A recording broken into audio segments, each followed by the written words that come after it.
দেখো এখানে বলেছে the first Indian war of independence 1857 to 59। এটা প্রকাশিত এটা হচ্ছে একটি বই যেটা প্রকাশিত হয় 1859 সালে। এটার অথরকে Karl marks.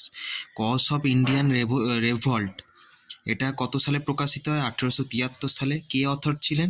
Syed Ahmed Khan. The Indian war of independence খুব বিখ্যাত বই, যেটা বিনায়ক দামোদর সাভারকর লিখেছেন। কত সালে? 1909 সালে।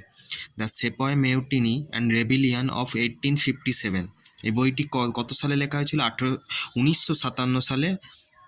আর.সি. মজুমদার এর অথর ছিলেন। সিভিল রেবেলিয়ান ইন ইন্ডিয়ান মিউটিনিস এটা লিখেছিলেন হচ্ছে এস.বি. চৌধুরী 1957 সালে। রেবিলিয়ান 1857 এ সিম্পোসিয়াম এটা লিখেছিলেন হচ্ছে পি.সি. যোশী, যেটা হচ্ছে 1957 সালে। আর 1857 এটা একটি বুক যেটা 1957 সালে লেখেন এস.এন. সেন।